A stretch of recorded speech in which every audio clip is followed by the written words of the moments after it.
Hello folks, so let's speak about Venus today. I'm going to focus on the 9th house from Venus. So see where Venus sits in your chart and you just simply count 9 places, 9 houses from there. And see what planets sit in that house, which is 9th from Venus. If there's no planets, see the Lord of this house. And this will give you hints about your experience in relationships. Our experiences are most often based on our subconscious, whether we know it or not, whether we realize it or not. So they tend to be linked to the past. They tend to be past experiences that keep repeating again and again. Right? Patterns repeating again and again. And that's common for most people, majority of people. So let's get more into this.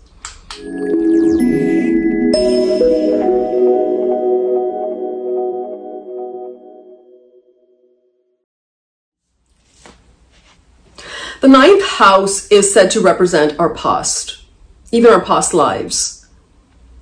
It's the house of fortune based on our past life deeds. It is therefore also known as the house of fate, luck, destiny. The 9th house represents auspicious benefits. This may include benefits from the divine, from our guru, from our spiritual teachers, from our guides, any people that help us or guide us, benefits from our past right actions, our ancestors, and our father to some degree, right? Because that's the 9th house. These blessings stem from our own punya karma, or good deeds, the actions from our past lives, which are giving their benefits now.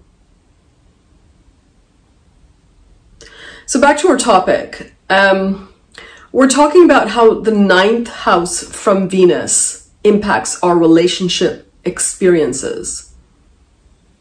So in essence, how past life samskaras or impressions in our mind, in our subconscious, will determine our present life situations. Yeah? How have we experienced these past relationships? And what is the impression they've left in our mind? And how have these deep impressions stayed with us and they continue to impact us? So we're not speaking about karma alone here. Rather, the deep impressions or samskaras that stay in the mind and become fears, insecurities, illusions. Because they're so deeply entrenched in the mind, they keep replaying over and over and over again, right? So this may be connected with your actions, or it may be connected to your partner's actions. But irrespective, the important point is that this forms your impression, your belief about relationships. It can also be connected to your father's attitude toward relationships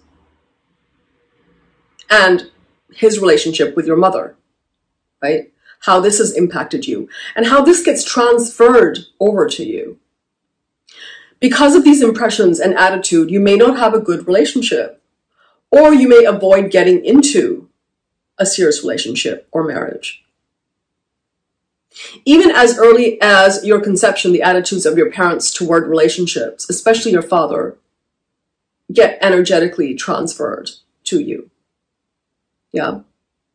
So it's very important to see the conditions of the house and the house ruler of the ninth from Venus.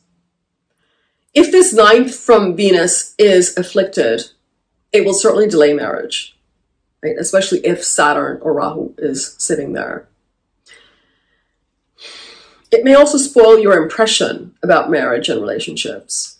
If you have no planets in ninth from Venus, then see the Lord of ninth from Venus and where it's situated. Yeah. So let's take the planets one by one. We'll start with Mars. If you have Mars in ninth from Venus, then this is what? This is Bhumiputra, right? That's what we call Mars. Mars signifies all the things that sustain us, the earthly needs, the material security. So it may suggest that you did not get the security you needed in a past life. It may also suggest that you did not get the freedom to make your own decisions, to express your own thoughts. Maybe your freedom maybe somehow have been curtailed in past life due to relationships, due to your partner, due to your marriage, right? And somehow that memory has remained. Or it could be that your partner was not strong enough. So you will assess your partner based on these things, right? Based on material security, based on the freedom that they allow you to have. And you may decide not to get involved with someone if they don't have the ability to provide this security, especially material security, or give you enough freedom.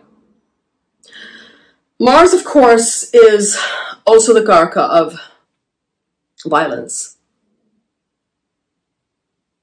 So behavior between your parents could have been abusive, or behavior toward you was abusive in the past, in a past relationship. So the mind has kept these impressions about relating with another person, and they become deeply entrenched, right? With Mars ninth from Venus, passion can also be part of the relationship.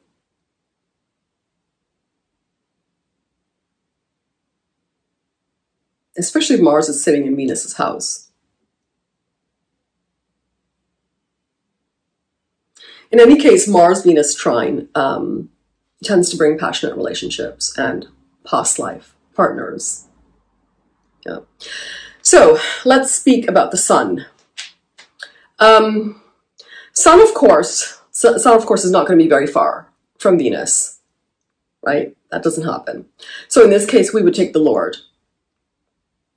And this only applies to those whose ninth house is Leo. So in other words, you're a Sagittarius Lagna, and you have Venus sitting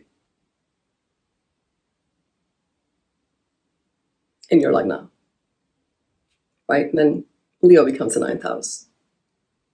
If the Sun is ruling the ninth house from Venus, then you want someone powerful and respected in society. Sun is, of course, again, light. It's life path. It's focus. So you may want someone who's always paying attention to you. Of course, this can bring conflict into the relationship, right? Because you may want attention all the time and they're not able to give you that. So let's speak about the moon. What if the moon is ninth from Venus? Then it could mean that emotional security in past relationships or past lives was not sufficient, or it could have been absent altogether. Or it could be your parents' relationship lacked emotional security. So you'll always be looking for someone who is very emotional. Yeah. This isn't really a problematic. This is not a problematic one. So let's speak about Mercury. Again, Mercury cannot really be in the ninth from Venus, so here we take the Lord, right? Either Virgo or Gemini would be your ninth house in this case. So this can make you very calculating in marriage. It can also mean a marriage of convenience. You want someone who's financially well off. And so it's a trade-off. A transactional sort of marriage is what will make you feel secure. Perhaps financial conditions in your past life were very insecure, or in your past relationships have been very insecure. So here your financial needs are paramount. Right? It could also be that your family wasn't able to provide enough financial security. So this becomes very important for you when you look for a partner. Now, the tricky one, Saturn in 9th from Venus. Or Saturn rules the house that is 9th from Venus. Right? So this can bring suffering in a relationship. Unlike Mars, which is also problematic, but with Mars, the frustration would just come and go. But with Saturn, it's it can be a long-standing factor, right? It can be a relationship that can bring sorrow and disappointment. And it could be something that you're not able to rectify or reconcile with. Yeah. The impressions that you're hanging on to from the past would have been very painful if you have Saturn in the 9th from Venus, or Saturn rules the house that is 9th from Venus. There could have also been physical or emotional abuse in relationships in the past. Yeah. You may also hesitate a lot or be ultra cautious in relationships. Or this pattern could have been in your early home life too, right? With your parents' relationship. Here you will need and respect only a mature, stable life partner. So let's talk about Rahu and Ketu now. Rahu Ketu is basically the extreme version of Saturn Mars. Saturn or Mars. If Rahu is 9th from Venus, then you would want to break boundaries in relationships. Or you can attract people like that. You can also be attracted to people that are foreign from you somehow. The relationship can be unusual in some way. Out of the box, unusual. You certainly don't want the norm, the mundane, the normal routine life with your partner if you have a strong Rahu, which is 9th from Venus. Again, this is down to maturity too, right? Because after the nodal maturity, by your late 40s, this effect fades substantially. So, what happens if Ketu is sitting 9th from Venus? Ketu can be an area where you make mistakes. Yeah. So you may have made a lot of mistakes in your past relationships. You will have very intuitive partners, but they may not be practical. So you may want to move away from this. You want someone more reliable, dependable, logical. And in fact, if you have Ketu in 9th from Venus, you should be looking for someone who is pragmatic in some way, right? Because you can very easily be drawn to people that just don't have their life sorted and are very needy. Yeah. So if Jupiter is 9th from Venus, then you want a partner that has the ability to guide you, provide wisdom, provide understanding, a teacher of sorts. And you feel like you need this in order to get married.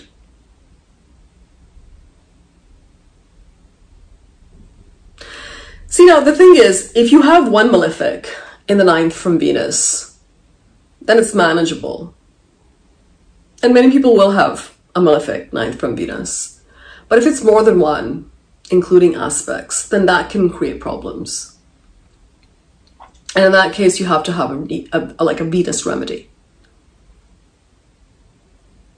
Yeah. When we talk about past life relationships, it's very important to see Ketu's role in your chart and your partner's chart. Now, an easy way to tell if there's a past life connection with your partner is to see where your Ketu is. It could be in any Rashi, any house, but it could be in any Rashi, any sign, but what house is it in? So for instance, it's in your 12th house. In Galbrush, the 12th house is Pisces, which is ruled by Jupiter. So here, see if Jupiter is sitting in your partner's 1-7 axis, right? Sitting in their first house or their 7th house. It doesn't matter what what signs they are. Or it could be if the Lord of their 7th house is Jupiter, then there's a past life connection. Or it could be that the other person's Ketu is in the 3rd house. It doesn't have to be Gemini, it's just their 3rd house, right? Now in Galbrush, of course, 3rd house is Gemini. If their 7th house ruler is Mercury, then this can show a past life connection. Or it could be that Ketu sits in your 7th house and your 7th house is owned by Mercury. Then if their chart has Mercury sitting in the 1-7 axis, then there's a past life connection. Another one to look at for connection is to see who is the Lord of your 7th from your moon. Not from the Lagna, but from your moon. Who's the Lord of the 7th? Then see whether that planet is impacting your partner's moon or Lagna by lordship or placement. Right? So for instance, your moon is in Aries, then Venus is the Lord of the 7th from there, right? Which is Libra. So if the other person has Libra or Taurus moon or ascendant, then there would be attraction here and possibly a past life connection, right? Because Venus rules 2 houses. Or it could be the Lord of your moon sign. So you see the Lord of, the same example, moon is in Aries. So you see the Lord of that moon, which is Mars, and see where it is placed in the D9. 7th from there. 7th from there. Suppose that is sitting in Leo, in your D9. Right? See if that impacts your partner's moon or Lagna by lordship or placement. Right? So in this case, again, moon is in Aries, in your D1. The Lord of Aries is Mars. So where's Mars gone in the D9? It's gone into Leo. Well, what's 7th from Leo? Then someone with an Aquarius moon or ascendant can be a good match for you. They can be lucky for you. Yeah. So let's talk about remedies here. Venus remedies are important, especially if you are going through a Venus dasha or an Antardasha. So if you have malefics sitting in 9th from Venus or ruling 9th from Venus, then this is especially important, right? The 9th house is what? The 9th house is part of the Dharma Trikona, along with the 1st and the 5th houses. So in this life, you may have a good father to guide you,